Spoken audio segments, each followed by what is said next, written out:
Hi friends, ನಾವಿವತ್ತು ಸೂಕ್ಷ್ಮಾರ್ಥಶಾಸ್ತ್ರದಲ್ಲಿನ 2ನೇ ಪಾಠ ಅನುಭೋಗಿಯ ವರ್ತನೆ ಸಿದ್ಧಾಂತ. ಈ ಪಾಠದಲ್ಲಿನ 4 ಅಂಕದ ಪ್ರಶ್ನೆಗಳನ್ನು ಚರ್ಚೆ ಮಾಡೋಣ. ಈ 4 ಅಂಕದ ಪ್ರಶ್ನೆಗಳನ್ನು 12 ವಾಕ್ಯಗಳಲ್ಲಿ ವಿವರಿಸಬೇಕಾಗುತ್ತದೆ. ಮೊದಲನೆಯದಾಗಿ, ಒಟ್ಟು ತುಷ್ಟುಗಣ ಮತ್ತು ಸೀಮಾಂತ ತುಷ್ಟುಗಣ ನಡುವಿನ ವ್ಯತ್ಯಾಸ. ಒಟ್ಟು ತುಷ್ಟುಗಣ ಮತ್ತು ಸೀಮಾಂತ ತುಷ್ಟುಗಣ ನಡುವಿನ ವ್ಯತ್ಯಾಸವನ್ನು ಈ ರೀತಿ ಬರೆಯಬೇಕು. ಇಲ್ಲಿನ 5 ಪಾಯಿಂಟ್ಸ್ಗಳನ್ನು ನೀವು ಬರೆದರೆ ಮಾತ್ರ ನಿಮಗೆ 4 ಅಂಕ ಕೊಡುತ್ತಾರೆ. ನೋಡಿ, ಒಟ್ಟು ತುಷ್ಟುಗುಣ ಅನುಭೋಗಿ ಒಂದು ನಿರ್ದಿಷ್ಟ ಅವಧಿಯಲ್ಲಿ ಒಂದು ಸರಕಿನ ಎಲ್ಲ ಘಟಕಗಳ ಅನುಭೋಗದಿಂದ ಪಡೆಯುವ ತುಷ್ಟುಗುಣವನ್ನು ಒಟ್ಟು ತುಷ್ಟುಗುಣ ಎನ್ನಲಾಗುತ್ತದೆ. ಹೀಗೆ ಇದರ ಮೀನಿಂಗ್ ಹಾಗೆ ಸೂತ್ರ, ಇದು ಹೆಚ್ಚಾದಾಗ ಅನುಭೋಗದ ಪ್ರಮಾಣ ಹೆಚ್ಚಾದಾಗ ಒಟ್ಟು ತುಷ್ಟುಗುಣ ಏನಾಗುತ್ತದೆ, ಅನುಭೋಗದ ಪ್ರಮಾಣ ಕಡಿಮೆ ಆದಾಗ ಏನಾಗುತ್ತದೆ, ಇದೆಲ್ಲ ಬರೆದರೆ ಮಾತ್ರ ನಿಮಗೆ 4ಕ್ಕೆ 4 ಅಂಕ ಕೊಡುತ್ತಾರೆ.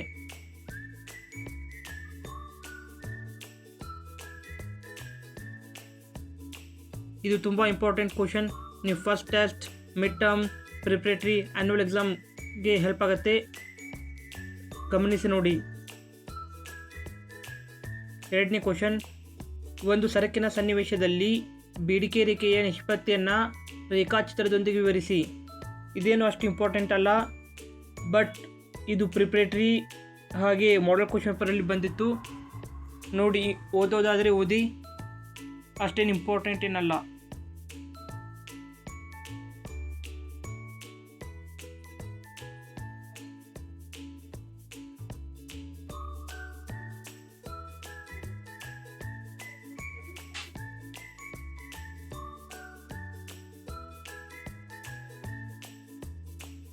ಇದು ಅದರ ರೇಖಾಚಿತ್ರ ಹಾಗೆ ವಿವರಣೆ.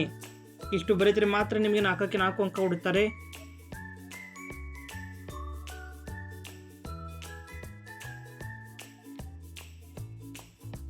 ಥರ್ಡ್ ಕ್ವಶನ್, ಔದಾಸೀನ ನಕ್ಷೆಯನ್ನು ರೇಖಾಚಿತ್ರದೊಂದಿಗೆ ವಿವರಿಸಿ. ಹೀಗೆ ಔದಾಸೀನ ನಕ್ಷೆಯ ವಿವರಣೆ ಅಂದರೆ ಮೀನಿಂಗ್ ಬರೀಬೇಕು. ವಿವಿಧ ಮಟ್ಟದ ತೃಪ್ತಿಯನ್ನು ನೀಡುವ 2 ಅಥವಾ ಅದಕ್ಕಿಂತಲೂ ಹೆಚ್ಚು ಔದಾಸೀನ ರೇಖೆಗಳನ್ನು ಒಳಗೊಂಡಿರುವ ಒಂದು ಸಮೂಹವನ್ನು ಔದಾಸೀನ ನಕ್ಷೆ ಎನ್ನುತ್ತಾರೆ. ಹೀಗೆ ಅದರ ಮೀನಿಂಗ್ ರೇಖಾಚಿತ್ರ ಬರೆದು ಅದನ್ನು ವಿವರಿಸಬೇಕಾಗುತ್ತದೆ. ಇಲ್ಲಿ ನೋಡಿ, ಮಾವಿನ ಹಣ್ಣು, ಬಾಳೆಹಣ್ಣು ಇವು 2 ಗುರುತು ಮಾಡಿ ರೇಖಾಚಿತ್ರ ತೆಗೆದು ಅದರ ವಿವರಣೆಯನ್ನು ಬರೆಯಬೇಕು.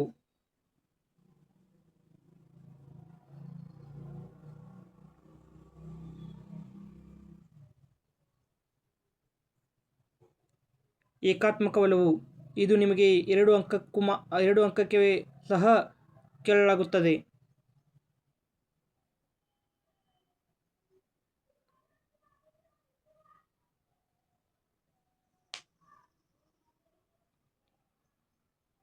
ಪ್ರಶ್ನೆ ಸಂಖ್ಯೆ 4, ಬಜೆಟ್ ಗಣವನ್ನು ರೇಖಾಚಿತ್ರದಿಂದ ಸಹಾಯದಿಂದ ಸಂಕ್ಷಿಪ್ತವಾಗಿ ವಿವರಿಸಿ. ಮೊದಲಿಗೆ ಬಜೆಟ್ ಗಣ ಎಂದರೇನು, ಅದರ ಮೀನಿಂಗ್, ಅನುಭೋಗಿಯು ತನ್ನ ಆದಾಯಕ್ಕೆ ಸಮನಾದ ನಿರ್ದಿಷ್ಟ ಬೆಲೆಯ 2 ಸರಕುಗಳನ್ನು ಕೊಂಡುಕೊಳ್ಳಬಹುದಾದ ಸಂಯೋಜನೆಗಳ ಸಂಗ್ರಹವನ್ನು ಬಜೆಟ್ ಗಣ ಎನ್ನುತ್ತಾರೆ.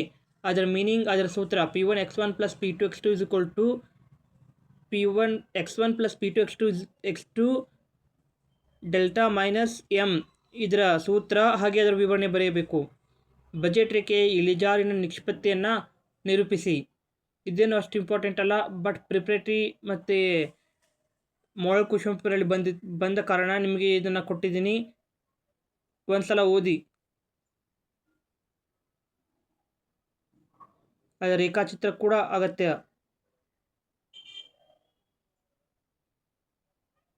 ಪ್ರಶ್ನೆ ಸಂಖ್ಯೆ 6, ಸಾಮಾನ್ಯ ಸರಕು ಮತ್ತು ಕೆಳದರ್ಜೆ ಸರಕುಗಳ ನಡುವಿನ ವ್ಯತ್ಯಾಸ. ಅದನ್ನು ಉದಾಹರಣೆಗಳೊಂದಿಗೆ ಪಟ್ಟಿ ಮಾಡಿ.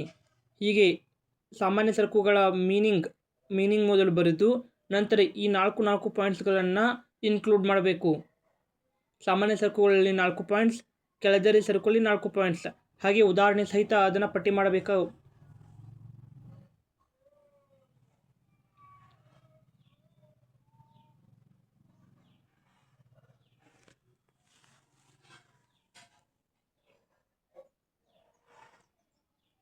ಪ್ರಶ್ನೆ ಸಂಖ್ಯೆ 7, ಬದಲಿ ಸರಕು ಮತ್ತು ಪೂರಕ ಸರಕುಗಳ ವ್ಯತ್ಯಾಸ. ಮೊದಲಿಗೆ ಬದಲಿ ಸರಕು ಎಂದರೇನು ಅಂದರೆ ಅದರ ಮೀನಿಂಗ್, ಹಾಗೆ ಪೂರಕ ಸರಕು ಅದರ ಮೀನಿಂಗ್ ಬರೆದು ಈ 5 ಪಾಯಿಂಟ್ಸ್ಗಳನ್ನು ಪಟ್ಟಿ ಮಾಡಿದರೆ ಮಾತ್ರ, ಅಂದರೆ ವ್ಯತ್ಯಾಸ ಮಾಡಿದರೆ ಮಾತ್ರ ನಿಮಗೆ 4ಕ್ಕೆ 4 ಅಂಕ ಕೊಡುತ್ತಾರೆ. ಹೀಗೆ ಸೇಮ್ ಟು ಸೇಮ್ ಬರೆದರೆ ಮಾತ್ರ 4ಕ್ಕೆ 4 ಅಂಕ.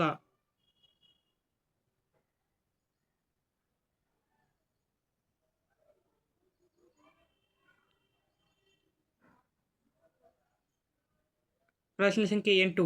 ಇದು ಬೆಲೆ ಬೇಡಿಕೆ ಸ್ಥಿತಿಸ್ಥಾಪಕತ್ವವನ್ನು ಕಂಡುಹಿಡಿಯುವ ಪ್ರಶ್ನೆ. ಒಬ್ಬ ಅನುಭೋಗಿಯು ಒಂದು ಸೇಬಿನ ಬೆಲೆ 5 ರೂಪಾಯಿಗಳಿದ್ದಾಗ 15 ಸೇಬುಗಳನ್ನು ಖರೀದಿಸುತ್ತಾಳೆ ಮತ್ತು ಪ್ರತಿ ಸೇಬಿನ ಬೆಲೆ 7 ರೂಪಾಯಿಗೆ ಏರಿಕೆಯಾದಾಗ ಅವಳು ಸೇಬಿನ ಬೇಡಿಕೆಯನ್ನು 12ಕ್ಕೆ ಕಡಿಮೆ ಮಾಡುತ್ತಾಳೆ. ಬೆಲೆ ಬೇಡಿಕೆ ಸ್ಥಿತಿಸ್ಥಾಪಕವನ್ನು ಕಂಡುಹಿಡಿಯಿರಿ ಎಂದು ಕೇಳಿದ್ದಾರೆ. ಮೊದಲನಿಗೆ ಬೆಲೆ ಬೇಡಿಕೆ ಸ್ಥಿತಿಸ್ಥಾಪಕದ ಸೂತ್ರ ಬರೆಯಬೇಕು. ಇಲ್ಲಿ ಕೆಳಗೆ ನೋಡಿ, ED = delta Q / delta P × P/Q. ಇದು ಅದರ ಸೂತ್ರ. ಈ ಸೂತ್ರ ಹಾಕಿ ಈ ಲೆಕ್ಕವನ್ನು ಮಾಡಬೇಕಾಗುತ್ತದೆ. ಅಂತಿಮ ಉತ್ತರ 0.5.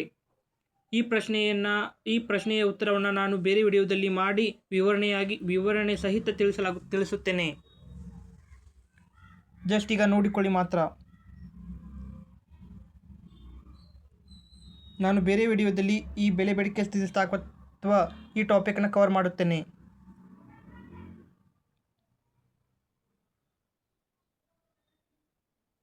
ಸೂತ್ರ ನೆನಪಿಟ್ಕೊಳ್ಳಿ.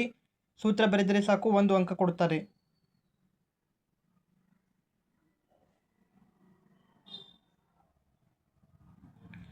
ಒಂದು ಮಾರುಕಟ್ಟೆಯಲ್ಲಿ ಇಬ್ಬರು ಅನುಭೋಗಿಗಳು ಇದ್ದಾರೆ ಎಂದು ಪರಿಗಣಿಸಿ. ಬೆಲೆಯು ವಿವಿಧ ಮಟ್ಟದಲ್ಲಿ ಒಂದು ಸರಕಿಗೆ ಅದರ ಬೇಡಿಕೆಯನ್ನು ಈ ಕೆಳಗಿನಂತೆ ನೀಡಲಾಗಿದೆ. ಸರಕಿನ ಮಾರುಕಟ್ಟೆ ಬೇಡಿಕೆಯನ್ನು ಲೆಕ್ಕ ಮಾಡಿ. ಇದು ತುಂಬ ಸಿಂಪಲ್ ನೋಡಿ. ಇದು ರೆಡ್ ಮಾರ್ಕ್ ಇರೋದೆಲ್ಲ ಪ್ರಶ್ನೆ. ಇಲ್ಲಿ ಉತ್ತರ ಅಂತ ಇದೆಯಲ್ಲ ನೋಡಿ, P ಕೊಟ್ಟಿದ್ದಾರೆ ಅಂದರೆ ಬೆಲೆ, D1 D2 ಕೊಟ್ಟಿದ್ದಾರೆ. ಏನೂ ಇಲ್ಲ, ಜಸ್ಟ್ ನಮಗೆ ಮಾರುಕಟ್ಟೆ ಬೇಡಿಕೆಯನ್ನು ಕಂಡುಹಿಡಬೇಕಾಗುತ್ತದೆ. ಮಾರುಕಟ್ಟೆ ಬೇಡಿಕೆ ಬೇಕಾದರೆ D1 D2 ಅಂದರೆ 9 24 ಕೂಡಿಸರೆ 33, 8 20 28, 7 18 25. ಜಸ್ಟ್ ಮಾರುಕಟ್ಟೆ ಬೇಡಿಕೆ ಬೇಕಾದರೆ D1 ಮತ್ತು D2 ಅನ್ನು ಕೂಡಿಸಿದರೆ ಸಾಕು, ಮಾರುಕಟ್ಟೆ ಬೇಡಿಕೆ ದೊರೆಯುತ್ತದೆ. ಇದು ತುಂಬ ಸಿಂಪಲ್. 4 ಅಂಕ ಕೇಳುತ್ತಾರೆ. ಇದು 2025ರ ಆ್ಯನ್ಯುವಲ್ ಎಕ್ಸಾಮಲ್ಲಿ ಬಂದಿತ್ತು. ನೆನಪಿಟ್ಕೊಂಡು ಓದಿ.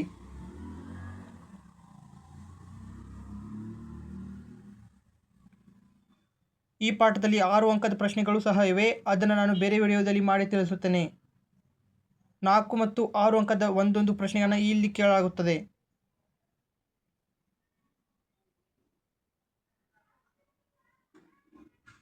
ಇದೇ ರೀತಿಯ ನೋಟ್ಸ್ಗಳಿಗಾಗಿ ಚಾನಲ್ ಸಬ್ಸ್ಕ್ರೈಬ್ ಮಾಡಿಕೊಳ್ಳಿ. ಈ ಚಾನಲ್ನಲ್ಲಿ Kannada, English, economics, history, business studies, accountancy ಮುಂತಾದ ವಿಡಿಯೋಗಳು ನಿಮಗೆ ದೊರೆಯುತ್ತವೆ.